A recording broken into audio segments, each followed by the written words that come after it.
Test. Yep. It's all good? Yep, let's start, I guess. All right. No one's ready? Or is it recording? Good to go? Cool. Okay. Hello, everybody. Thanks for coming to our talk. So this is Head in the Sand Defense, or a Stuxnet for Mainframes. Quick introductions. We also appreciate you turning up, being 5 p.m. on a Saturday, about beer o'clock, and DA's talk is probably full to the wall, so we really appreciate it. Yes. So I'm Cheryl Biswas from Toronto, Canada. I do threat intel. I love big picture thinking, encrypted on the Twitters, and yes, I do have a serious Twitter addiction. I'm Haydn Johnson. I live in Toronto, Canada, but I hail originally from Australia, hence the accent, so I'll try to lay off it so that you guys can understand it. I've got my OSCP certificate, so I do a little bit of pen testing and offensive security. And my Twitter is really, really awesome. It's just at Haydn Johnson, so pretty easy to find. Okay. So.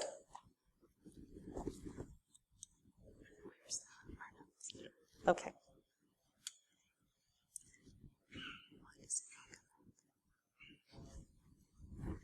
You say SCADA, and we say mainframes. As we see it, information security is a proving ground for lessons unlearned that we failed to learn from those who come before us. And there are a lot of lessons out there we see, parallels between ICS SCADA and mainframes, and that's what we would like to share with you today. So,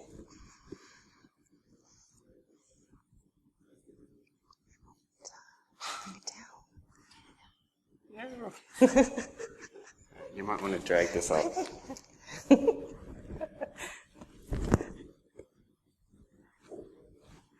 Next. So, in the beginning, there were mainframes, and it was good.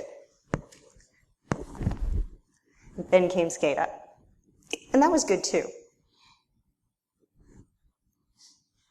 When a mummy mainframe loves a daddy mainframe, well, you know, that's where we're going. But then came the internet, and everything changed. Not all at once. And maybe that was the problem. It happened when we weren't looking. And that really was the problem, because we weren't looking. And if evolutionary theory bears out, survival of the fittest does not bode well for SCADA. So what is SCADA and why do we care? Well, SCADA ICS are two separate, distinct things that the names get shared interchangeably. ICS are systems that are more closed and controlled. So we're thinking automation, factories, manufacturing. Important stuff. But SCADA is the big stuff. It's the power grids, it's the oil pipelines. It's vast tracts of land that are being monitored and the input fed back in. And for both of these systems, the equipment is a little bit weird. So this is pretty much all of the stuff that runs our day-to-day lives. It's the stuff that we take for granted. So hydro, water, transportation, medical devices, gas and energy, nuclear power plants. And much of this stuff is proprietary. Proprietary means you can't use something else. Nobody else understands how this works. Does not play well with others. So we have SCADA gathering information from monitors across all over the field, thousands of them, real time, feeding it back into a central repository. These systems started out closed. They were never intended to interact. There was never supposed to be public access, nor were they ever supposed to be publicly accessible. God forbid by the Internet of Things, right?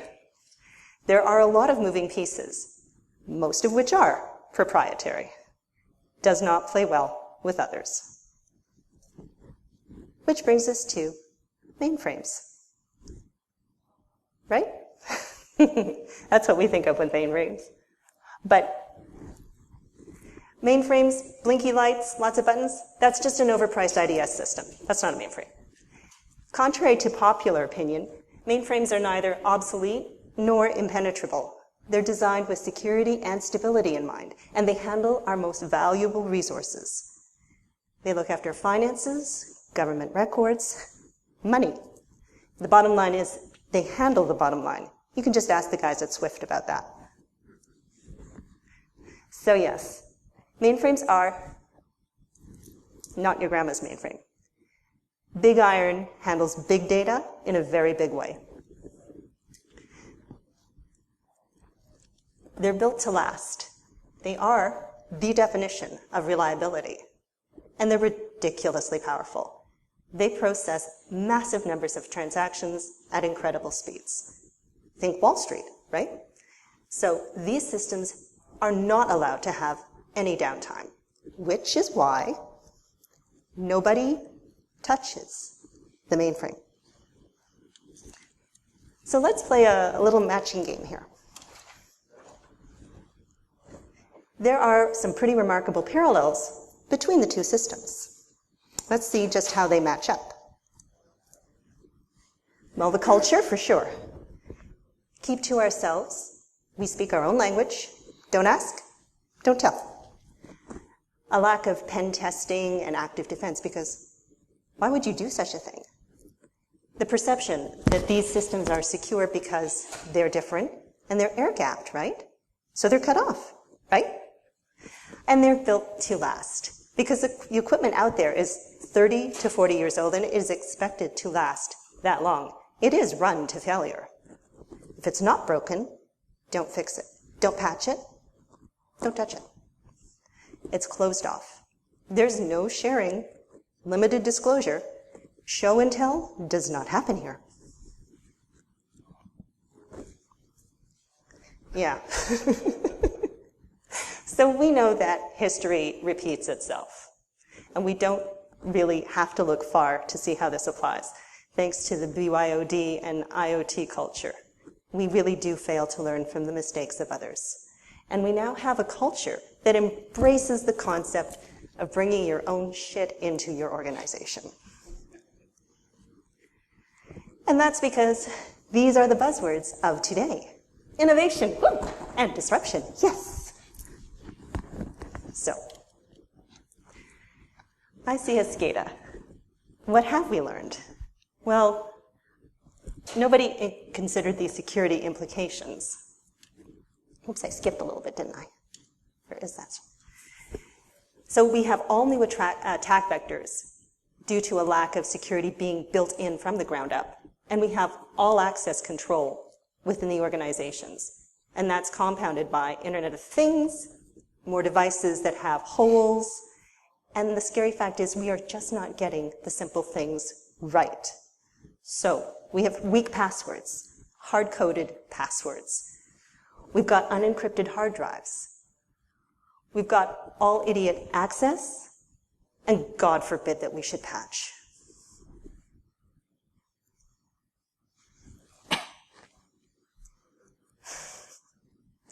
So, we've learned that failure to monitor is failure to secure. And if you just leave these systems alone, they degrade and they decay. And that anything that plugs in is an attack vector.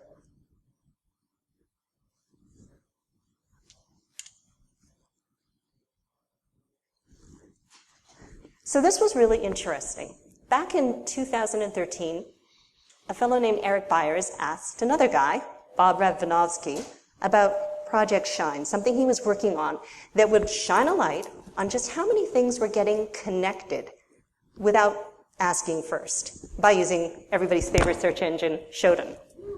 So the project started around mid-2008. Anybody want to take a guess about how many devices they found daily? Anybody? Throw me out a number. Wild guess. Higher. 10,000. Oh, just a little bit lower. Yeah, between 2,000 and 8,000 devices a day. Holy crap, hey? So by 2013, they were up to 1 million devices.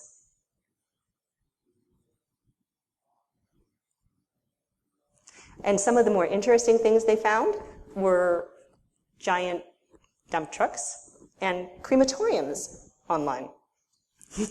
Yeah. But this isn't a new issue. James Arlen, you may know him, a Mercurial on Twitter, had this to say back at Black Hat in 2012 about connecting devices that shouldn't be connected in reference to SCADA ICS. Does this need to be connected? And what is the cost of convenience?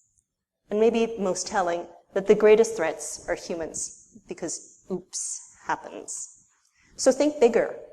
What would that look like on a mainframe? So how does oops happen? Well, it happens when you've got a default web interface and admin controls or privileges active on your SCADA devices. And these are rarely, if ever, disabled by the end users. And currently there are a lot of these devices sitting wide open on the internet, unsecured. So this isn't good for anybody, especially when it's controlling our critical infrastructures.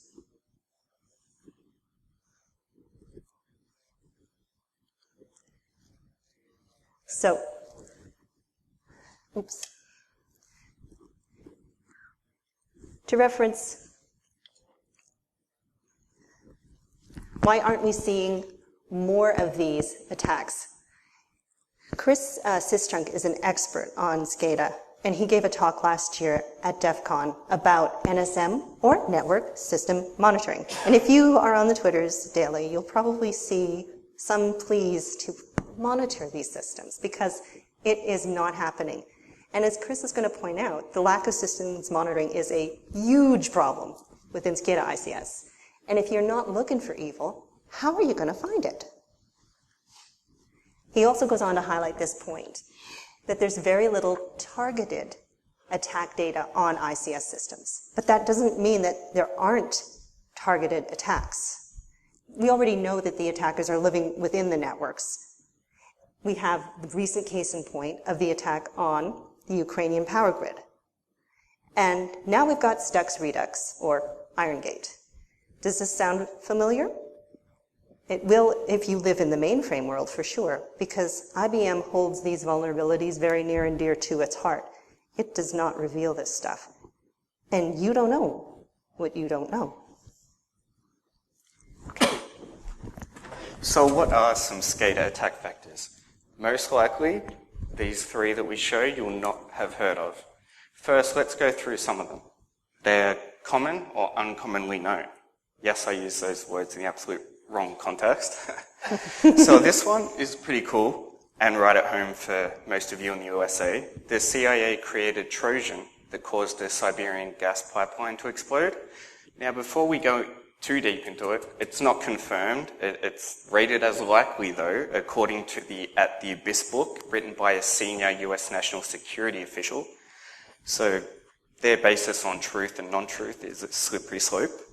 The story goes that the US allowed the USSR to steal pipeline software from a Canadian company in order to see what they would do. So they obviously stole the booby-trapped with the said Trojan, and this is in the Cold War days, so like 1982. The Trojan was to cause issues with the pipelines and just cause maliciousness and everything to go haywire. The explosion was not necessarily intent, but it did happen because the Trojan was increasing pressure, reducing it, and kept increasing it, and ultimately exploded. So this was extremely damaging, as the USSR were unable to tell which systems were infected and which were not. And this is just a typical real-life, maybe not real-life example of malware and Trojans being used in a SCADA attack. So this one here, Maruchishaya, is confirmed. It happened back home in Australia. So sewage was released into a river and coastal waters back in Queensland. The start of the story is that a 49-year-old used a stolen wireless radio and stolen SCADA controller and software to alter data around the sewage pumping stations. This caused malfunction, which caused a spill. The ironic part to this story is that the guy who did this was an engineer for the SCADA installation progress related to the spill. So here, the installation finished, and then he sought employment from the local council like twice or 3 times. They told him no, so he was like, I am going to wreck your shit.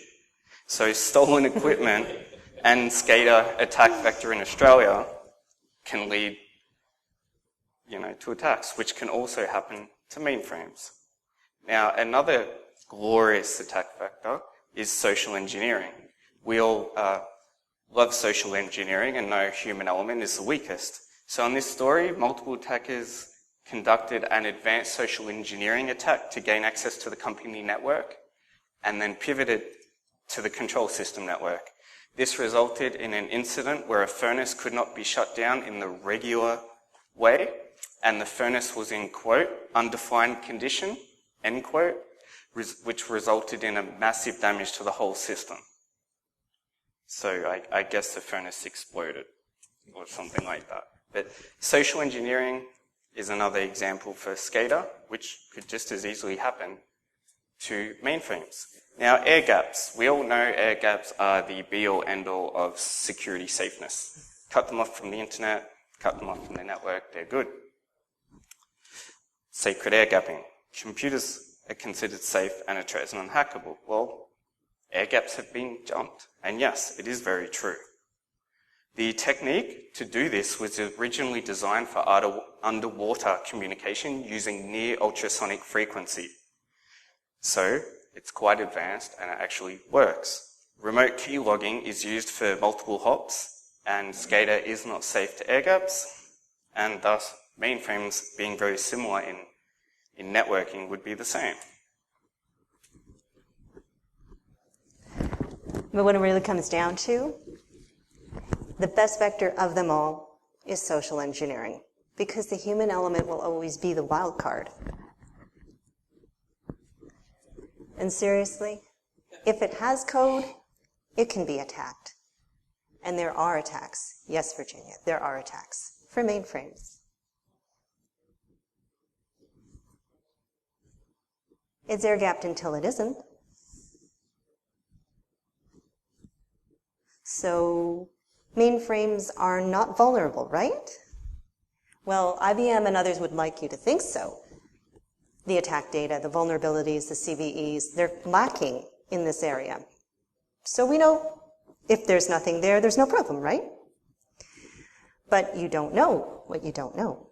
And in a recent MIT review, Phil Young, who's an expert on mainframe security, or he's mainframe767 on Twitter, says he found about 400 mainframes online, yes, accessible, with a login screen for anybody to sign on. And if you don't think that other regular server exploits apply here, we're going to show you what Chad Rickensrud or Big Endian Smalls has been up to. Because yes, Virginia, you can pipe a shell script over a network to a ZOS. Okay. Assumptions will be our undoing. So the fact is, the mainframe is more connected than segregated. And as much as a curse is a blessing, especially for systems that were designed to stay separate, where security was not built in. The fortress mentality around mainframes no longer applies. They aren't even an island. We're trying to keep the bad guys out, and they're already in. Just like your bank, just like your coffee shop. They're all in there. The problems are to know who is in the system, what they are doing, and what they are allowed to do. So despite the culture and adverse reactions to mainframes being hackable, there are Metasploit modules, and if it's in Metasploit, it must be real, because how long has it been hackable prior to someone actually going out and creating the Metasploit module? A couple of key researchers are in this field, Big Endian Smalls and 4chan. Phil, as mentioned before. Just going to go through some exploit research of theirs. So then we come to exploit research. we did not just want to claim that they are hackable, we wanted to look into these researchers who were researching mainframes, so it's Inception style. So we wanted to break it down into understandable chunks, and yes, this means looking at some assembly code, or at least my attempt at explaining assembly code. Before we get there is now Nmap for mainframes. So beginning as small, being the exploit researcher he is, he has many topics such as cryptography, exploit development, mainframe hacking, and other is listed on his website. He's attempting to help make mainframes secure. So mainframes can now be scanned with Nmap. This adds accessibility for all us that want to get into it and start pen testing. Beginning and Smalls had an issue with Nmap in that it couldn't scan mainframes. Of course it couldn't scan them, it's not the same as everything else. They are different and no one has ever worked with them to enable this feature. So Beginning and Smalls had to create custom scripts enabled to conduct port enumeration and scan mainframes. He eventually decided to contribute to Nmap with some scripts, and now everyone can scan mainframes. The reason he had to create custom scripts is because with a mainframe, its banner is in multiple requests back and forward for it to create its banner. So unlike an FTP banner where it's just sent and read and done, it had to be customized to build it up as the multiple requests happened. So there is obviously now shellcode for mainframes. Obviously mainframes use a different language, so we need to be able to translate that said language. The conversion between a mainframe and the hacker needs to go both ways. As such, two pipes are initially set up. I get this wrong. It converts from ASCII to EBCDIC, or the EBCDIC penis or something. Yes. So it converts from ASCII to EBCDIC from the hacker to the mainframe, and then the second pipe converts back from EBCDIC to ASCII, or the mainframe back to the hacker with his laptop. These pipes are used to communicate between a parent and a child process. So this is how you can connect with Netcat. But after some basic Nmap for mainframes and bind shellcode for mainframes, let's dig into something even more technical. Now, I've been working on this quite a bit, but mainframes are similar to everything else in that they execute code in memory. So we can start with that. Code executes command by command, and different functions or procedures are executed and variables are stored in registers. This is all similar. What is slightly different is how a stack is created, or rather a dynamic storage area, which is created from a procedure call, which is just another name for a function. So my attempt to simplify some memory magic, I'm going to start with the function prologue.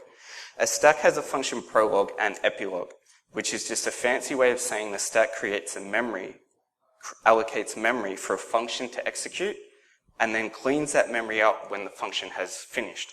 So the stack is running, hits a function, jumps over, allocates memory. So in a nutshell, or to try to explain it simply, the stack allocates memory by taking the memory address that is directly after the function and pushes it on the stack. This acts as the location to jump back into the main after the function has finished. This is known as the saved frame pointer.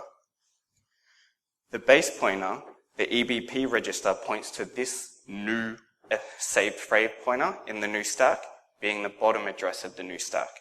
The address in the base pointer is moved into ESP, which points to the top of the stack, so that they're the same, which is here. So you have ESP and EBP from the main to here, and memory is not allocated yet.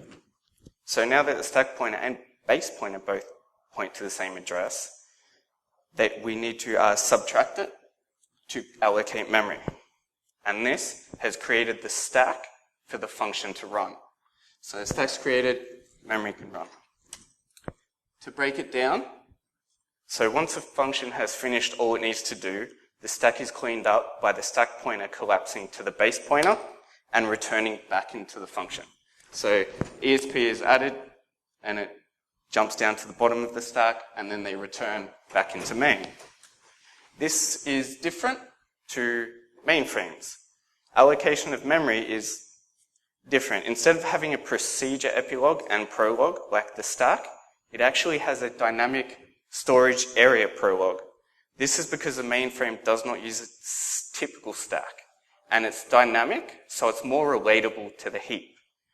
The dynamic storage area saves a pointer to the original DSA, which is similar to the stack frame pointer jumping back, and the variables for the procedure to run are kept in the save area.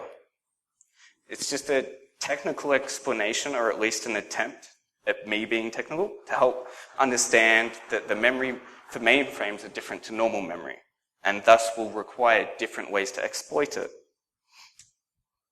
So now we've understood how it just creates a dynamic storage area and some changes in memory. How does one theoretically exploit a mainframe? Well, we'll start with something we cannot do. You cannot exploit a string buffer overflow. This is because the compiler is aware of the string length at all times. The string is not copied 1 byte at a time with the normal stack. It can be done with one instruction and move the whole string in one instruction to the new location. This is called the MVC instruction, which takes the location, the length, and the source location. So it will only copy what it's expecting. So if it's expecting 5 bytes and you try to give 10 bytes, you'll only get 5 bytes. So string exploits are not possible. What can you do if you cannot exploit a string? One way is to use S0C1 exceptions. These exceptions happen when the CPU is decoding an instruction, but cannot find the instruction it's expecting.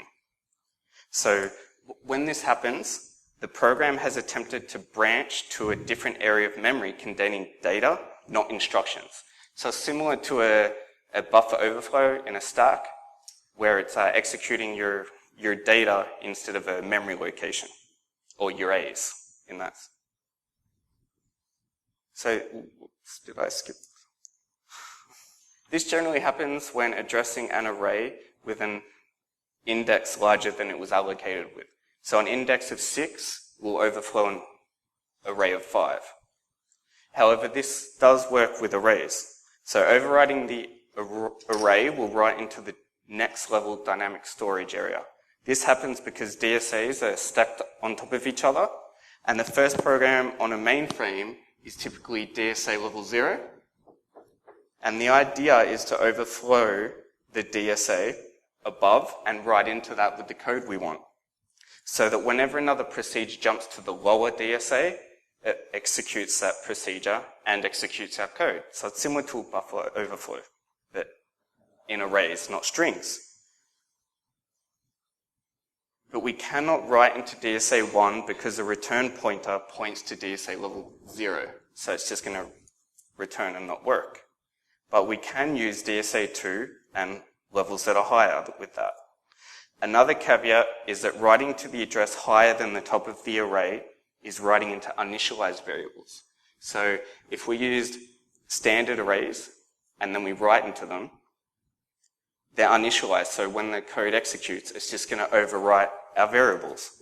So the answer to this is globally declared arrays. They don't get overwritten, the memory's already there, and this is the way we write out of bounds of an array into the DSA above. So we cannot write into DSA level 1 because the returner points to DSA level 0. But we can write into DSA level 2 or higher. So in this example, the code has been written into DSA level 2, and when a higher DSA, such as level 3, calls DSA 1, it's going to continue into DSA level 2, executing our code. That's pretty cool.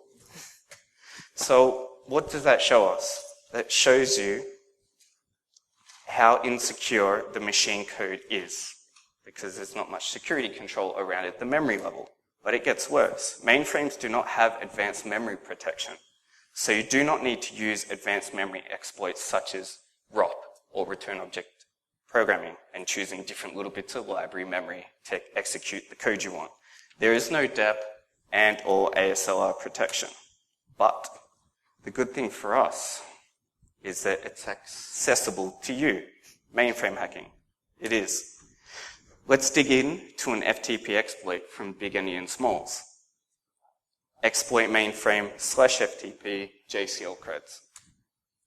Big Endian Smalls has created many exploits for mainframes now, which use reverse shells and bind shells. The first Metasploit module he created was an FTP exploit. And for a mainframe exploit, you would not initially think of an FTP exploit. This is because you'd think mainframe's really hard to hack. It must have some magic and wizardry in it. Nope, just an FTP exploit.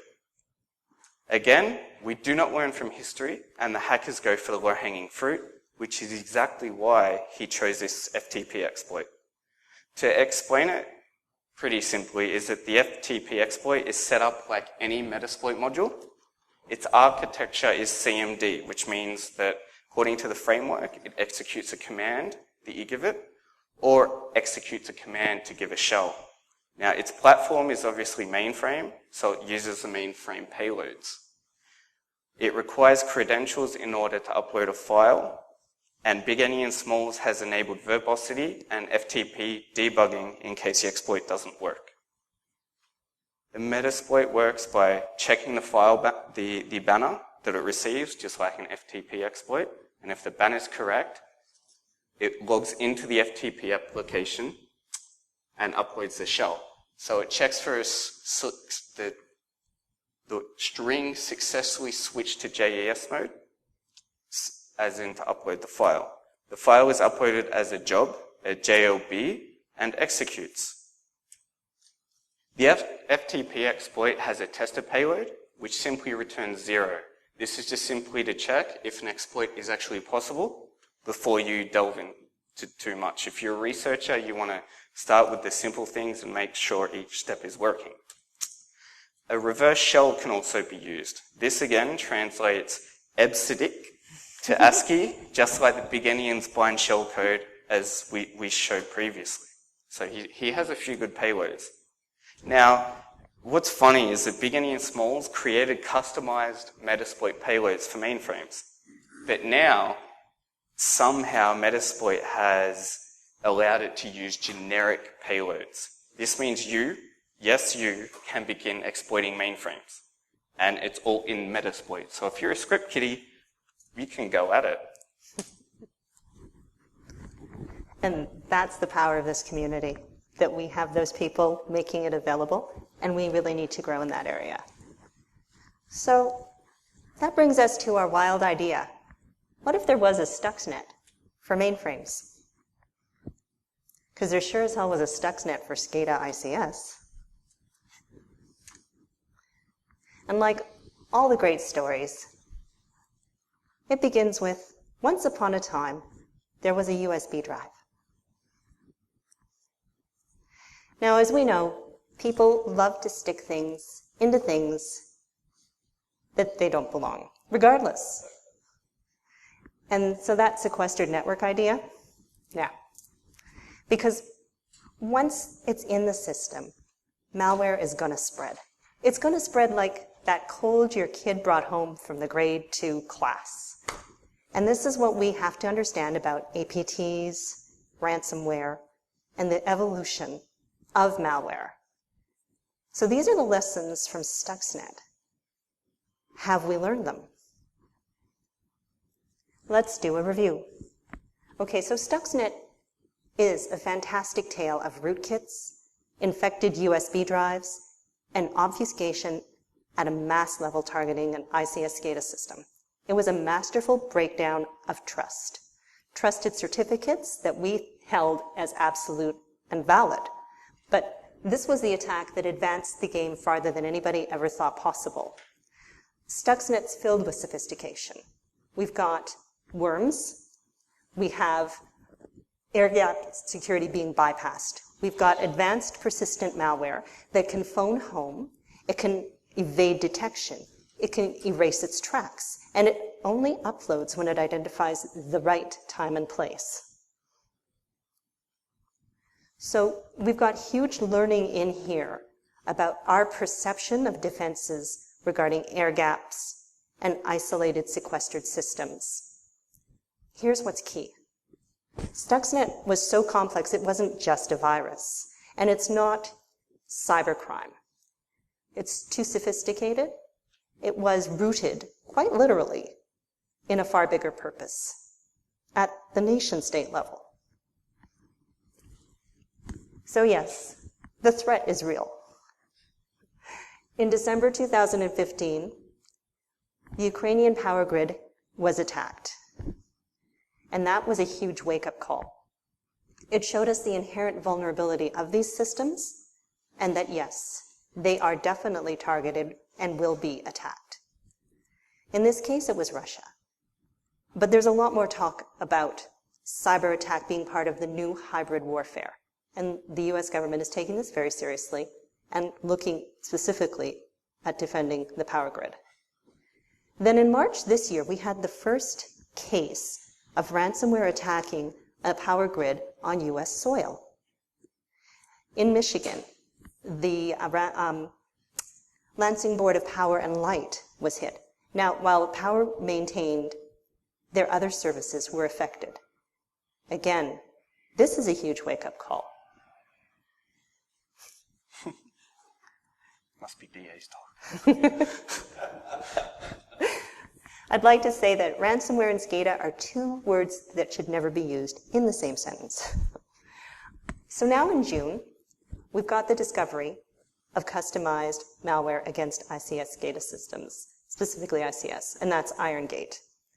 While it was discovered in a testing phase, we all know that test moves to production pretty quickly. And for me, that's a wake-up call that we can't afford to hit the snooze button on. So what if we do a little crystal ball gazing? We know there's a lot of political volatility out there, and there is no shortage of bad actors and radicals. So let's surmise that certain first world countries, like the United States, rely the most on mainframes, and that they would make a likely and best target. Because if you go after the mainframes, you go after the money. So let's think 2008 and the global economic crisis that we're still recovering from. It was devastating, and it really was an all play. There will always be disgruntled employees, and there will always be disgruntled role players with radical agendas that need new and improved ways to create political instability. So how do you create the equivalent of an EMP without having to resort to one? Well, call me crazy, but the recent bank heists involving the SWIFT messaging service are like flashing orange warning beacons. And I'll give you the key points.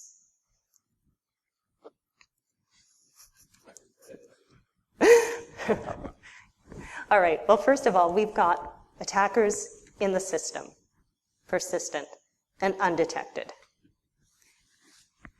They move laterally to find the processes, credentials, and God knows what else to do what they need to do next.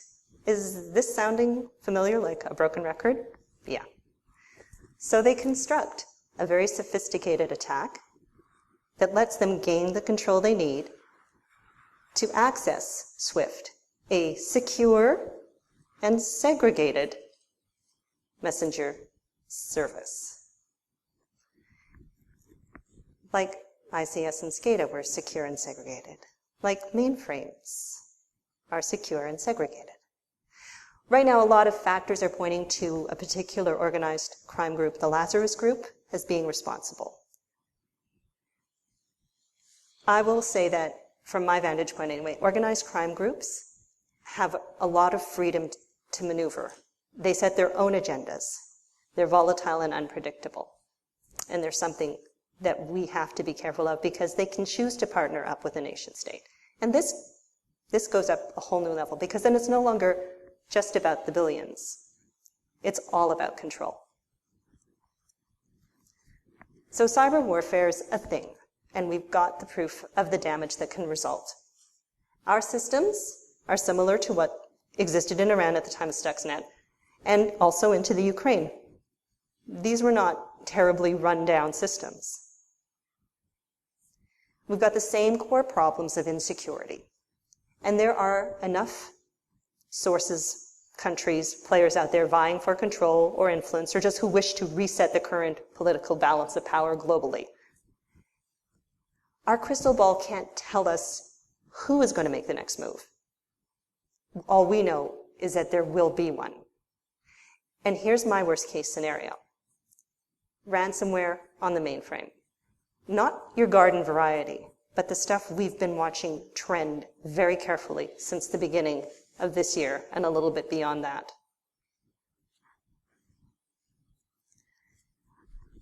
If you remember the ransomware attacks that were going on in the hospitals, on the servers, the attackers didn't need humans. They didn't need phishing emails to get in. They got those servers themselves. And if you remember hearing about Java serialization, because it's a thing. So serialization is how programming languages transfer complex data structures across the network and between computers. And then disassembly is this process of breaking the object down into a sequence of bits. Well, the problem is that many applications don't validate or check untrusted input. And you need to be, well, we like to go with trust nothing, right?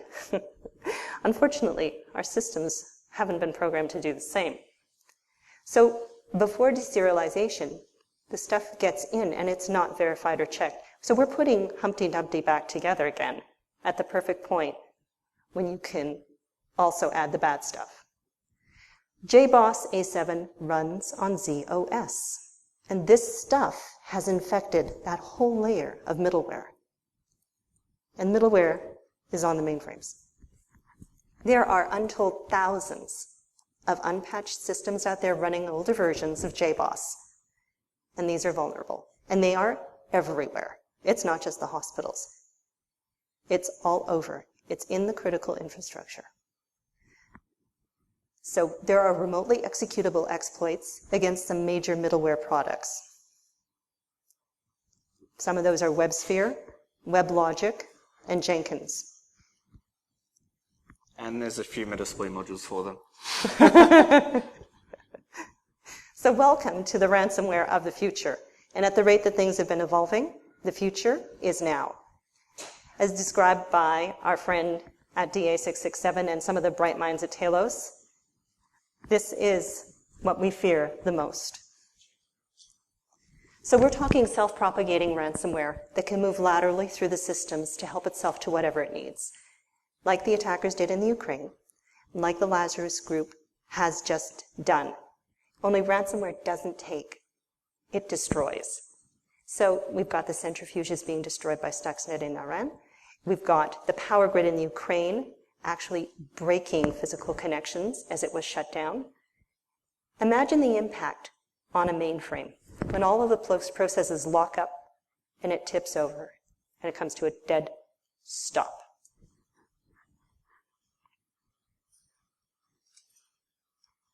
Well, you can bet that somebody out there is already thinking about this. And again, it won't be about the money. It is all about the control.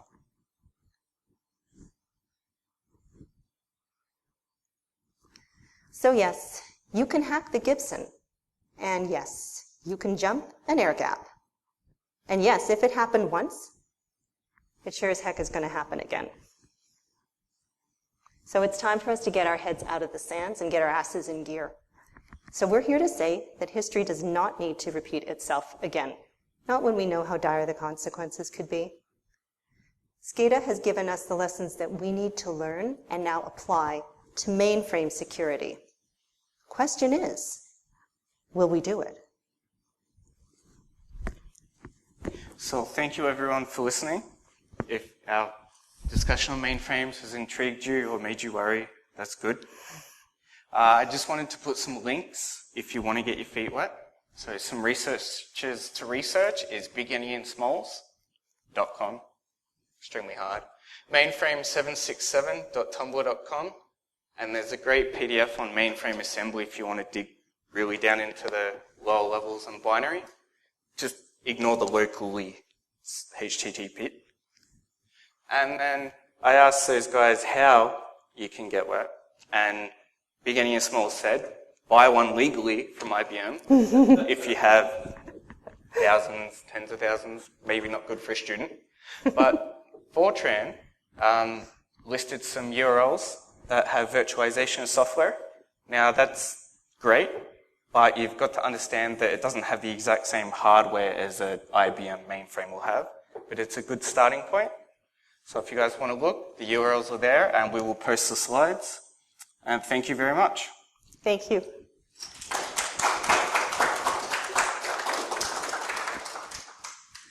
Any questions? Okay. So, I've listened to Big Endian and sort of Fortran and a few things on Patrick's show. Back home. And it's been often asked around, and I don't know if you guys have come across it or not, is there a security testing methodology for tests? We found a good way to safely test them and prove out to our leadership that it's okay to test these big iron systems that are running the core parts of an enterprise. There are procedures that they can follow within a very constrained. So they have hit the wall on trying to expand past that point for exactly those reasons. There are people, there's manufacturers of the software, some of them are opening up more and listening to them. But at the moment, it really, they're meeting a lot of resistance. So some of the challenges that we run into. So I'm trying to go in and at least take some of the programs that have been written in the past 20 years through our organization, and run them through some just first generation code review and app scan kind of stuff, and then also try to look at the system and test out the rack app systems to see what are they truly doing.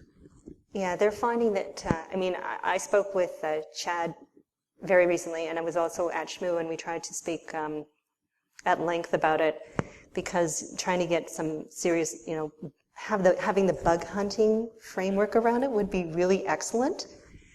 But until we can get the culture to change and the decision makers to come on board, and it really is, it's twofold. It's the fear of tipping the thing over, but it's also the, why do we ever need to do this? Right, why would you ever do that? Yeah. Other than that, I think the P-test framework for everything but the mainframe. Until they can do that. So I think Tony on Twitter was saying that they have, at least the power plants, a SCADA have like 5 years for change management. It's like, wow, okay. We'll be on the moon by then. Yeah. Okay. Thanks very much. Thank you so much, guys.